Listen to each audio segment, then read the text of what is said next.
Hi, everybody. Welcome to another edition of Quakes Talk here. A couple of weeks ago, we had the opportunity to visit with 2019 skipper Mark Kurtanian. We're moving on to 2020 skipper. Unfortunately, a lost season, but he's not only a Quakes future manager, he's a former Quakes player. Say hello to Austin Chubb. Chubby, how are you, sir? I'm great, Mike. Thanks for having me on. Outstanding.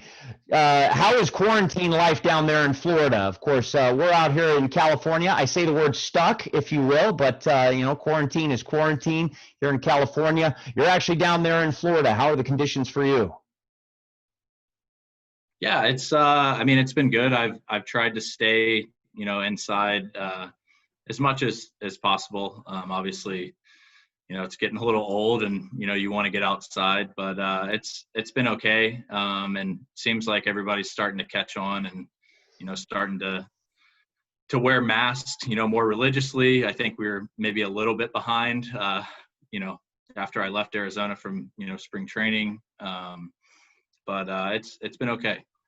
Certainly an unprecedented season here with the minor league season lost. We were so looking forward to having you in Rancho Cucamonga. Of course, a 2015 player under manager Bill Hasselman. And of course, you were an exciting part of that ball club that would go on to win the California League title, bring the first championship to the Quakes since 1994. That 2015 team is certainly one of legend, if you will. And we'll spend a little time reminiscing down memory lane, if you will. But the most disappointing part is the fact that you would have been the first former Quakes player to return as an acting manager. And of course, that was stripped away from us by no 2020 baseball season. You've got some experience as a skipper, but I know you were going to have your best year in Rancho Cucamonga, and I look forward to a return home to California, if you will. Yeah, definitely. 2015 was obviously a memorable and special group to be a part of. So when I got word that I would, be coming back to Rancho to manage, it was obviously, very exciting. And we'll see don't really know what the future holds, but, if there ever is an opportunity, I'll be pumped and ready for that challenge. Well, 2020 has been washed away for us, but we're already taking steps to ensure a successful 2021, if and when we can return to the field, hopefully sooner rather than later, and hopefully you'll be a part of the 2021 ball club. I want to talk about that 2015 team led by manager Bill Hasselman, who I know you have just an incredible relationship with. We're obviously fond of him rather, for what he did for this community and helping to bring us a championship to Rancho Cucamonga. But he was a guy that really took you under his wing during that 2015 season. I think it's fair to say that your managerial grooming process started then and there under Bill Hasselman, correct? Yeah, for sure. I wasn't, one of the everyday guys, so to speak. I was in the bullpen helping out, on and off the, I guess you could call it the Phantom DL. So, I was there to be a good teammate and to help that pitching staff. And, Haas kind of took me under his wing, and, I ended up becoming sort of a player coach throughout that year, which was, a unique experience and opportunity. But we still have a great relationship, and he's been absolutely and he's been great and kind of mentoring me and throughout the entire coaching process. So he's been phenomenal. Did he pull you into his office and say, "Hey, I think you've got a future in being a skipper, Chubby," or was it the other way around? Like, Haas, I don't know how long my playing career is going to go, but I think I have, post-playing career, I think I have an interest in putting on the manager's gear, if you will. Yeah, I remember the day I went into his office. We were actually at Lancaster. I can't remember the exact date, but, I was a little bit older, I guess you could say, for, the being a high A player. So, I was kind of to the point where, I was trying to figure out what I wanted to do. I had a degree always wanted to be a college coach. So, I just had a good relationship with him and felt comfortable enough to go in there and just kind of lay it out on the table for him. And then he kind of took the initiative, and Gabe Kapler was our farm director at the time. I told him I wanted to coach, and then, he took the initiative and asked Cap, what he thought. It was obviously, it was a new regime that year in 15. So it ended up working out. And, by the end of that year in 15, they invited me to instructional league, to coach full time for that instructional league, kind of like a tryout, I guess. Get your feet wet. Sure. So, it ended up being a pretty cool story, but, I'm very grateful to the Dodgers organization.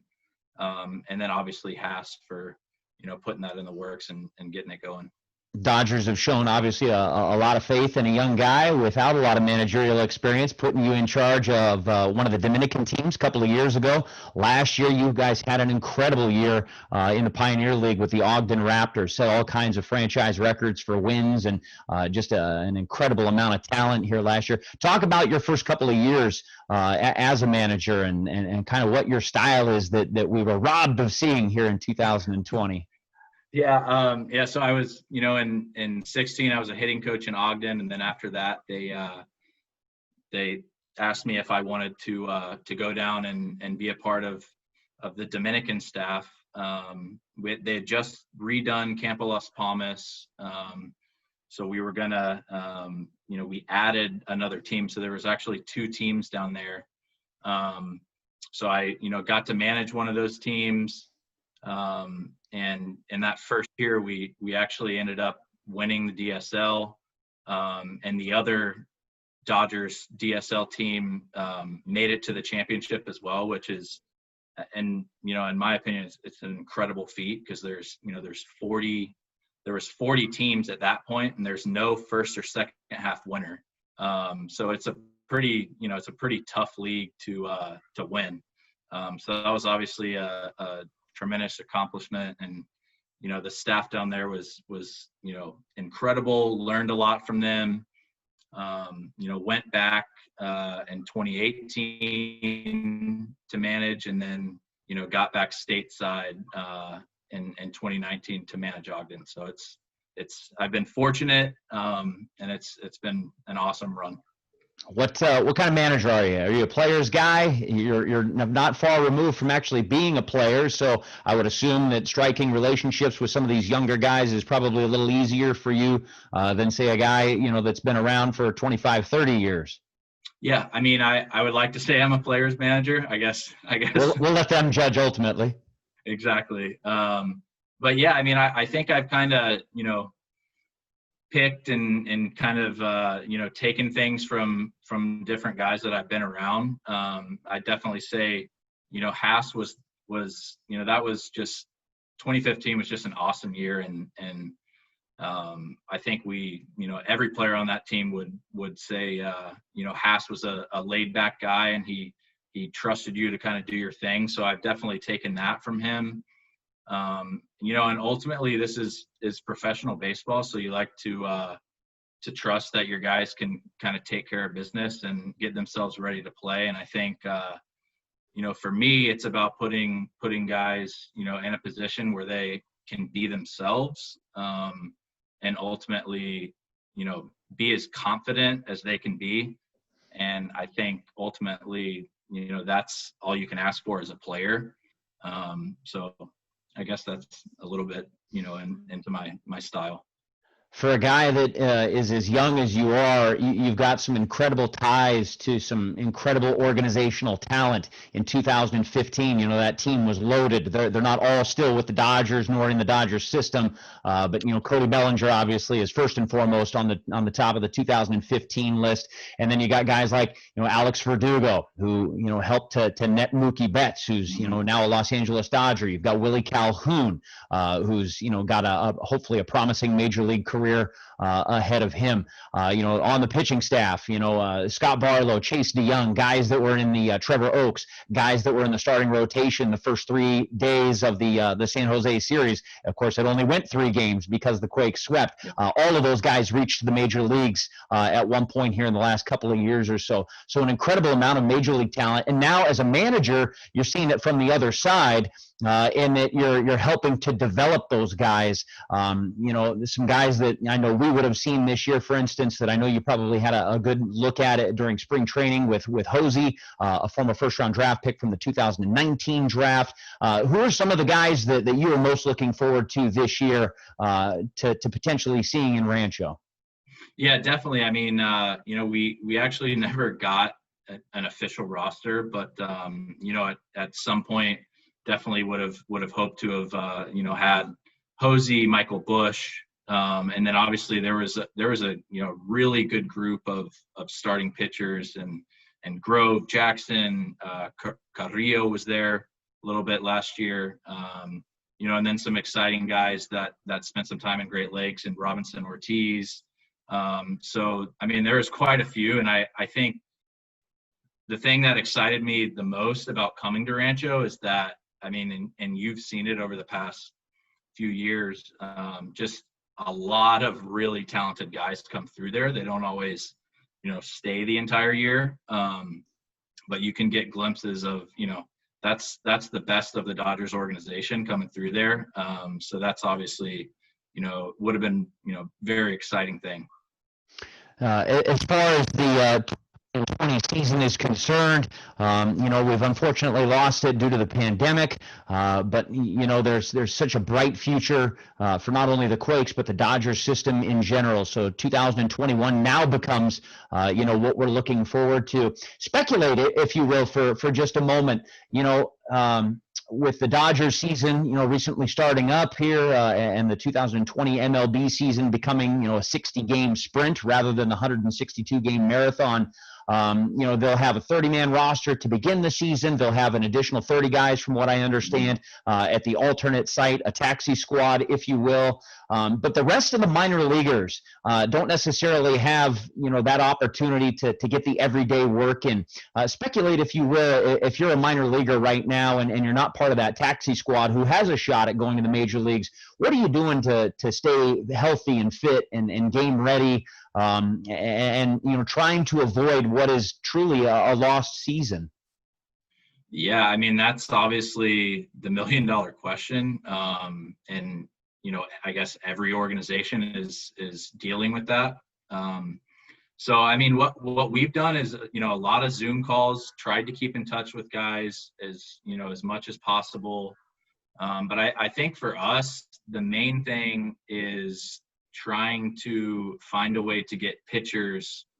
Obviously it's not going to be the same as, if they were logging innings during, a normal season, but to get them some type of workload over the next few months. And that's not necessarily in one venue. It's not in Arizona at Camelback Ranch. These are spread out all over the United States. They're spread out all over the world. All over the world. There's some guys back in the Dominican. So yeah, I mean, it's obviously been tough, but I think, our Don Alexander and the rest of our pitching crew have, put together a good plan, for us to keep in touch, come up, with some goals for those guys. And, I've obviously been, in touch with our pitching coach, would have been our pitching coach this year, Ryan Dinnick, and he's done an awesome job, keeping in touch and with those guys and, formulating a plan wherever they are. Some guys have, access to some facilities, which makes it, a little bit easier. But, early on it was, it was tough because, we were strictly quarantined. So it was kind of just a waiting game. But now, some places have opened up a little bit more. So, guys are getting off a mound wherever they can and doing the best they can. And then for the position players, it's just tough. It really is. And I feel for all of them. But, we tried to, spin it, so to speak, that it, you know, it can be a positive thing. If you can find a way to, you know, hunt the margins and find a way to get better during this time, you know, you might have a leg up on somebody, you know, come next year, because I mean, it's tough because from a game standpoint, you know, it is a lost year. So that's obviously been a challenge. Here we are as we approach August. Certainly it's possible that, you know, if things change worldwide with the pandemic, and maybe this is wishful thinking on our part, but, you know, perhaps something like fall ball becomes a possibility, because, you know, fans attending fall ball games aren't necessarily what makes the world go around there. You're actually just, you know, getting guys in with some work, and, you know, potentially in September, October, maybe things have changed and the outlook is different, and maybe guys can travel and come back to Arizona. And again, maybe wishful thinking, but we'll keep our head up and think positive, eh? Yeah, I mean, I think that's the hope, is that there will be, you know, some type of instructional league or fall program. But I guess the theme of, you know, COVID's kind of it's just been a waiting game. So they're really, you know, as of now, there's nothing, you know, set in stone in place. I think we're kind of just waiting, you know, for a major league decision throughout all this. So hopefully, you know, hopefully we'll get some good news, you know, here in the near future. And, you know, if travel's allowed and, you know, it's looking better, hopefully there'll, you know, be something that we can do. Austin Chubb has been our guest. He was a member of the 2015 Championship Quakes Club in Rancho Cucamonga, and of course was slated to become the first player in Quakes history to go on and lead the Quakes as a manager. Unfortunately, that opportunity was taken away from both Austin and the Quakes. So, well, Chubby, we'll wrap it up here, and we'll say thank you obviously for joining us. And man, let's look forward to 2021. You know, there's normally a period of getting to know you from staff, from inner office to the coaching staff, but we've already known you for a handful of years, and so. Gosh, we were so very much looking forward to having you and the rest of the gang come and lead us here in 2020. Let's hope that we can do that in 2021.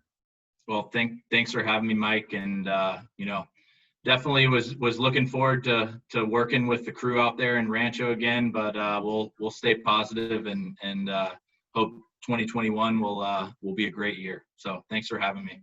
All right, and of course to all the Quakes fans, again, gosh, we sure wish you could be a part of the excitement at Lone Mart Field. But be safe out there. Continue to do your part. Wear your masks, and be very healthy and be safe. And we know we'll get to see you at Lone Mart Field in 2021. Austin Chubb, thank you for joining us. And to Quakes fans, we'll see you next time. I'm Mike Lindskog. Have a great one.